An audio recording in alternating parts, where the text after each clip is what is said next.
होता. मी होता हा शब्द वापरतोय याचं कारण आत्ताच थोड्या वेळापूर्वी माननीय उच्च न्यायालयाने तत्परतेने या बंदला मनाई केलेली आहे. एका गोष्टीचं मला बरं वाटलं की न्यायालय एवढ्या तत्परतेने हलू शकतं, हे खरंच कौतुकास्पद आहे.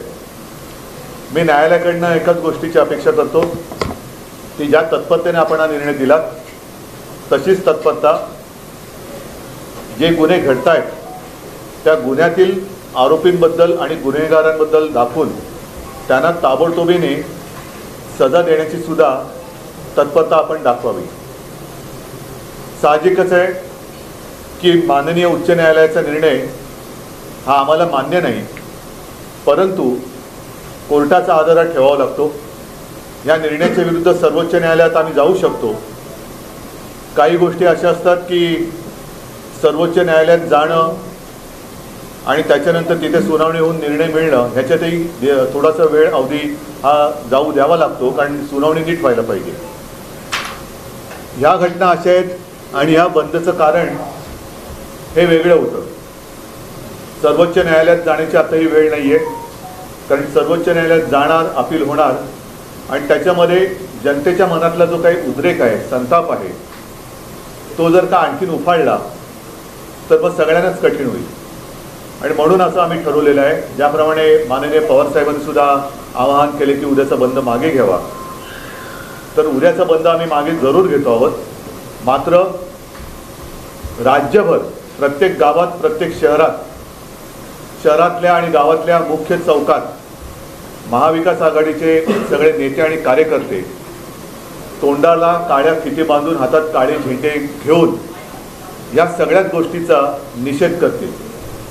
ठीक आहे, बंदला तुम्ही बंद म्हटलात, आम्ही तोंडच बंद ठेवतो.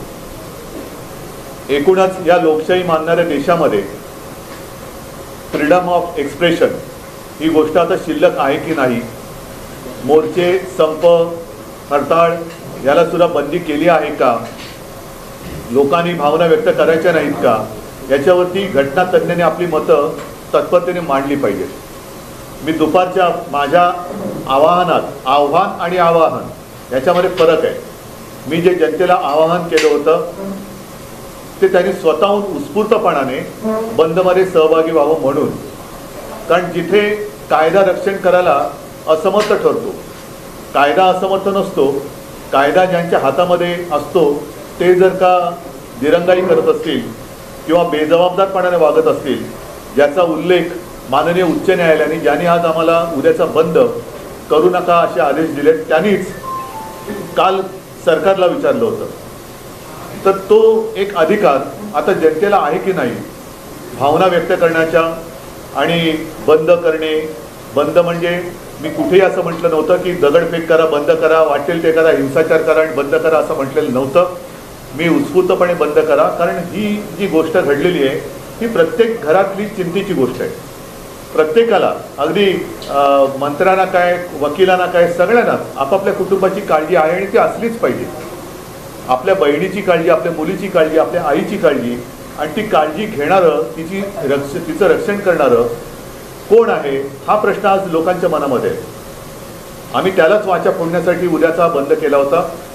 पण जर का बंद कायद्यानुसार करता येत नसेल तर असं आम्ही म्हणतो की आम्ही तोंडच आमचं बंद ठेवतो. मी स्वतः उद्या 11 वाजता शिवसेना भवन इथल्या चौकात जाऊन बसणार आहे, तोंडाला काळी फीत लावून हातात काळा झेंडा घेऊन बसणार आहे. आणि मला वाटतं त्याला तरी कोणी मनाई करू शकत नाही. आणि जर त्यालाही मनाई होणार असेल तर मग मी जनतेच्या न्यायालयामध्ये दाद मागण्याशिवाय मला दुसरा पर्याय राहत नाही. एकूणच आता ज्या काही घटना घडत आहेत त्या घटनांची जबाबदारी कोण घेणार आहेत, हे जे कोणी याचिका करते हे कोर्टात गेले त्यांच्यावरती आता ही पुढची जबाबदारी राहील. घडणाऱ्या गुन्ह्याचा किंवा अत्याचाराची जबाबदारी त्यांच्यावरती, आणि मग उच्च न्यायालय त्याची जबाबदारी घेणार आहे का, हा सुद्धा एक प्रश्न आहे. इथपर्यंत ही पाळी जाऊ नये म्हणून एक कानाकोपऱ्यामध्ये जाग यावी. महिलांवरती अत्याचार करणारे जे नरराक्षक आहे, नराधम आहे, त्यांच्यावरती वचक बसावा म्हणून आम्ही हे आंदोलन सुरू केलेलं आहे. उद्याचा बंद जरी आम्ही मागे घेत असलो तरी हे आंदोलन थांबणार नाही. आम्ही जनतेच्या सोबत आहोत, जनता आमच्या सोबत आहे आणि माता भगिनींच्या रक्षणाकरता सुरक्षित बहीण ही जी काही एक योजना नव्हे, जी आजच्या काळाची गरज आहे, ती आंदोलनाच्या रूपाने आम्ही चालू ठेवू. एक प्रश्न असा आहे की जर भूतकाळात बघितलं तर न्यायालयानं बंद संप हे बेकायदेशीर ठरवले.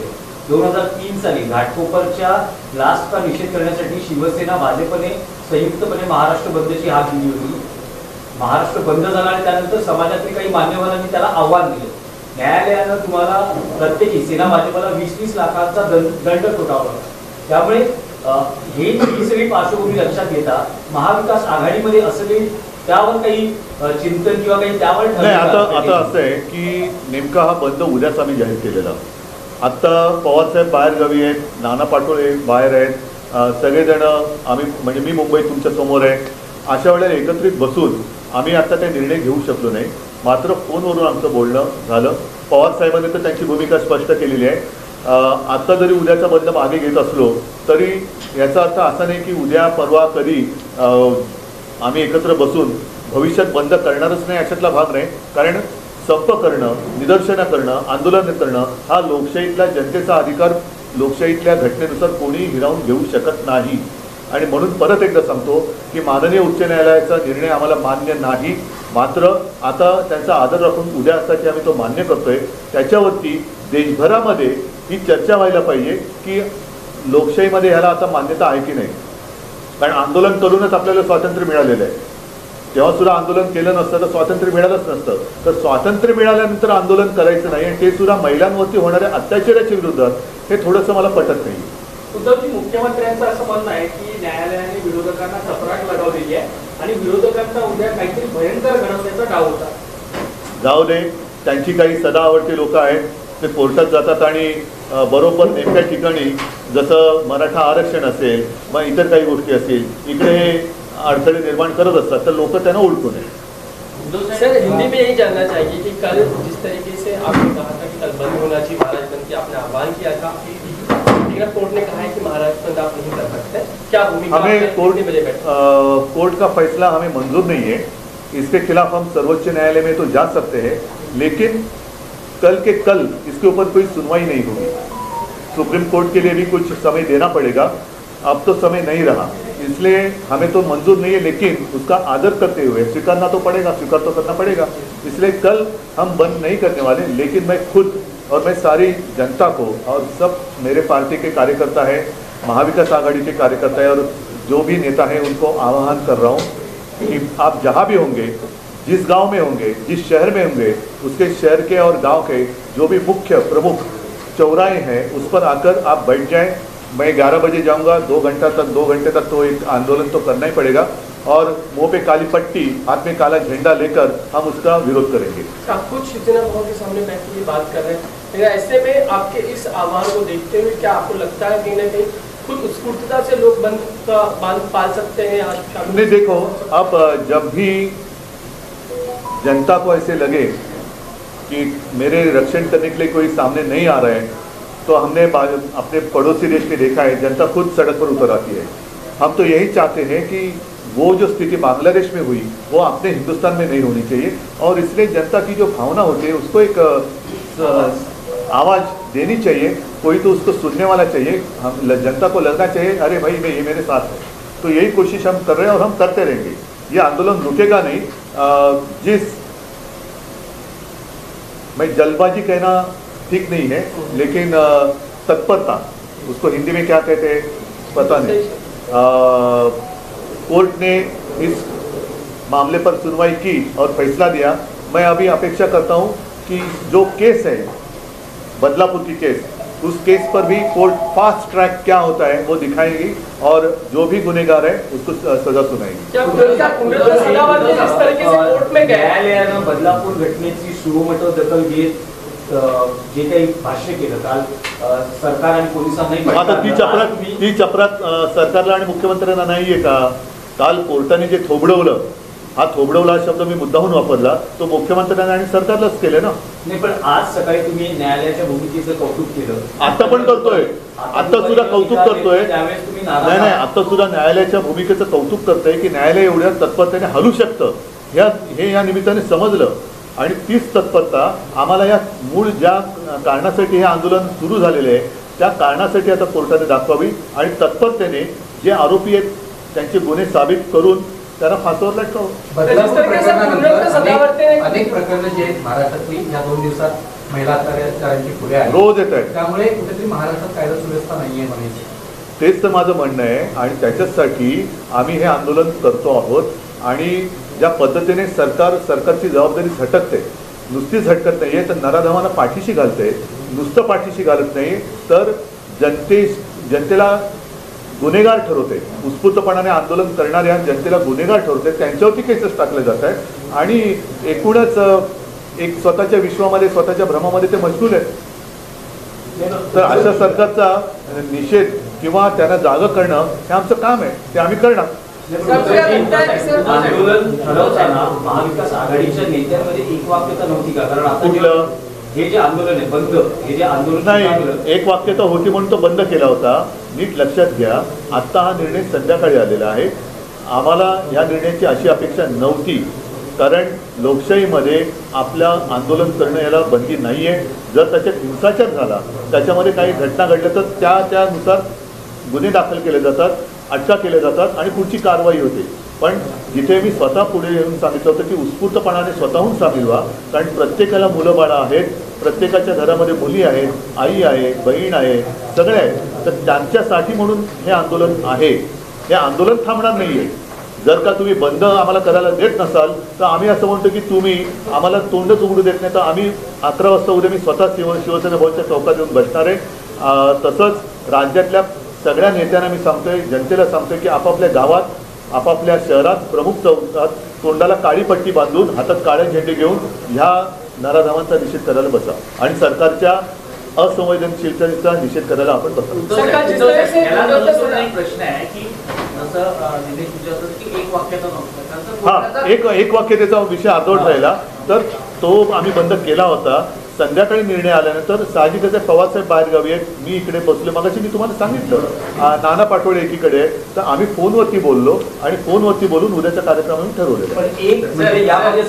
पवार साहेबांनी एक वेगळं ट्विट केलं. हो, कारण आम्ही एकत्र एका गावात नाही आहोत. असं आमचं एकत्र ट्विटर हँडल नाही आहे आणि आम्ही जास्त ट्विट करत नाही. ट्विट करणारे आम्ही लोक नाही आहोत. ते व्हॉट्सअप युनिव्हर्सिटीवाली लोक वेगळी आहेत. आम्ही जे बोलतो ते समोरासमोर बोलतो. प्रश्न असा आहे की हायकोर्टाचे नियम तर सगळ्यांनाच माहिती, तर याची पूर्वकल्पना आपल्याला महाविकास आघाडीने किंवा आपल्याला काही हायकोर्टाचा नियम नसतो, नियम घटनेचा असतो. नियम घटनेचा असतो, निर्णय कायदा घटनेचा असतो. घटनेमध्ये कायद्याचा उल्लेख असतो, कोर्टामध्ये नसतो. कोर्ट त्याचं पालन करतं. त्याच्यामुळे आजपर्यंत कधी असं झालेलं नव्हतं आणि याच्या विरोधात आम्ही सर्वोच्च न्यायालयात जाऊ शकतो. पण उद्या बंद असल्यामुळे, बंदचं आवाहन केल्यामुळे आजच्या आज आम्हाला काही सुप्रीम कोर्टात जाणं शक्य नव्हतं. मात्र लोकांच्या मनामध्ये जी खदखद आहे त्या खदखदीला जर का आता आम्ही नीट वाचा फोडले नाही तर आणखीन काहीतरी अघटित घडू शकतं. बदलापूर झालं, कोल्हापूर झालं, आणखी काही मी सकाळी तुमच्यासमोर यादीच वाचून दाखवली ना. छोट्या छोट्या घटना घडतात. जर समजा उद्या म्हणजे या पुढच्या काही महिन्यांमध्ये म्हणजे या आठवड्यानंतर 2 दिवसानंतर किंवा एका महिन्यानंतर जर वेळ आली तर परत महाराष्ट्र बंदची हाक देऊ शकता सर्वोच्च नाही, ती मला असं वाटतं की ती जबाबदारी आता याचिकाकर्त्यांनी घ्यावी की याच्यापुढे काही अशी दुष्कृत्य घडली तर त्यांनी व्यक्तिगत जबाबदारी घ्यावी आणि सन्माननीय उच्च न्यायालयाने पण ती घ्यावी. कारण शेवटी कायदा पाळण्याची जर सरकारची तयारी नसेल, त्यांचे पोलीस जर तक्रार नोंदवून घ्यायला उशीर करत असतील तर कोर्टाने त्यांना भाग पडलं पाहिजे. अशा अनेक गोष्टी कदाचित कोर्टापर्यंत पोहोचतही नसतील किंवा उघडकीसही येत नसतील. याला जबाबदार कोण? आणि म्हणून उद्याचा बंद होता. तरी देखील मी परत सांगतो, आंदोलन आम्ही थांबवणार नाही. महाराष्ट्राच्या कानाकोपऱ्यामध्ये जाग आणल्याशिवाय आम्ही स्वस्थ बसणार नाही आणि असे गुन्हेगारांना सजा दिल्याशिवाय आम्ही थांबणार नाही. आंदोलन आप लोग खुद सेना भवन के नीचे बैठेंगे, लेकिन हर महाराष्ट्र के हर कोने में जहाँ भी मेरे लोग हैं वो खुद, और मैंने तो कहा मेरे नाना पाटोले जी से बात हुई है, जयंत पाटिल जी से बात हुई है और सारे लोग मेरे पार्टी के कार्यकर्ता, पार्टी के स्थानिक नेता जहाँ भी रहेंगे उस गांव में और हर शहर के प्रमुख चौराहे पर आकर मुंह पे काली पट्टी और हाथ में काला झंडा लेकर बैठ जाएंगे. समय क्या रहेगा सर इसका? 11 से 1-2 घंटा तो हम बैठेंगे। सर गुणरत्न सदावर्ते जिस तरीके से कोर्ट में चले गए, क्या नहीं, आपको लगता है छोड़ कि दो। सरकार की ओर से कहीं कहीं षड्यंत्र करने की कोशिश की? हो सकती है क्या बात, है? हो सकती है बात, हो सकती है। अचानक कोई भी उठता है और अदालत में जाता है, लेकिन मुझे दुख इस बात का है जिसके खिलाफ वो गए वो उनको शोभा देने वाली बात नहीं थी। माँ और बहनों का जहाँ सवाल आता है तो ऐसे विषय में कोई बीच में आता है तो उसको शोभा देने वाली बात नाही। आणि मी परत सांगतो की हे आंदोलन विकृतीच्या विरुद्ध आहे। सुसंस्कृत आणि संस्कृती ज्याला आहे त्या प्रत्येक नागरिकांनी या आंदोलनात सहभागी झालं पाहिजे। हे आंदोलन प्रत्येकाच्या घरातल्या माता भगिनींसाठी आणि मुलीबाळींसाठी आहे। ठीक आहे, चला धन्यवाद सगळ्यांना। जय महाराष्ट्र।